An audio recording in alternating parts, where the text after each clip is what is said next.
Dodgers and the Phillies, a little rematch of that four-game series that we saw at Chavez Ravine in Los Angeles last weekend. The Dodgers a $1.33 favorite, like the Phillies plus 123. Total in this game is 9, shaded slightly towards the under here, 125. I think we're not used to seeing a low Dodger line like this for a couple reasons. One is obviously the Dodgers are on the road. Number two, Urias hasn't really been good. And the other thing is the Philly bats have been alive and well. So again, you got Urias going for the Dodgers, Ranger Suarez, who's been pretty good for the Phillies. Thoughts on this game, Kyle? Yeah, I mean, this is a warm game with the wind blowing out about 10 miles per hour. I wanted to say for people tuned in here today, a nice little nugget here is this ballpark has been tremendous for overs with the wind blowing out. In fact, the wind blowing out 8 miles per hour or more in the last 10 years, the over is about 61%. So the over has been a really good way to play this. This total is set a little bit too high for me to take the over, to be honest. And, the Dodgers are not as good against lefties. They are against righties. The Phillies hit lefties well. I still think Urias is a really good pitcher.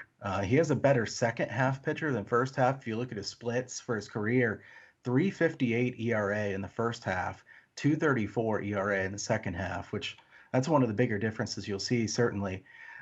Dodgers only laying this price usually would intrigue me. I mean, you're not going to see prices like this on the best team in baseball too often. To be honest, though, this is a game I'd rather pass on. I don't necessarily like the Phillies in this one, but the Phillies are really good against lefties, third in the majors in weighted on base average. Uh, Man, I trust the Dodgers more than I trust the Phillies, but this is one I'd rather pass on, to be honest, because the Phillies do mash lefties. Yeah, yeah. And again, this is a rematch of last Thursday's game when they met in LA. The Phillies won that game 8-3. Urias was actually terrible. Suarez actually really wasn't that much better. Here's what you're going to get out of Suarez. I mean, he's pretty consistent. He gives up 3 runs just about every outing. Urias, even though he was bad in that outing, he's still got an ERA at 3. So, he has good control. He's not going to walk a bunch of people.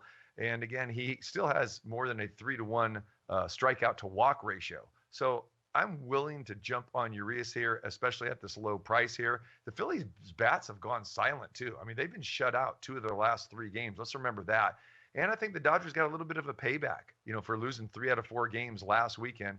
All those pretty much were high scoring affairs. The Dodgers lost the first 3 games in that series. And remember, they had to stage a monster comeback in the late innings to win that Sunday game. But no, I think the Dodgers are going to show up in this game, and without Bryce Harper, that is a major thing. I mean, when you lose the best hitter in baseball, he's locked into your number 3 hole, this and that. It changes things around, and I don't think there's any coincidence why the Phillies haven't been hitting over the last 3-4 days because Harper's out of that lineup. So I think it's a good spot for the Dodgers. The price is good. I'm banking on that Urias does not blow up, so I'm taking a shot with the Dodgers.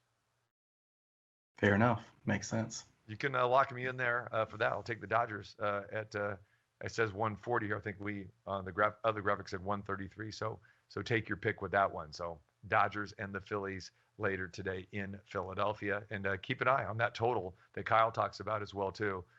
Wind blowing out, warm night there in Philadelphia makes a lot of sense, especially with these 2 guys that can be very, very hittable. So.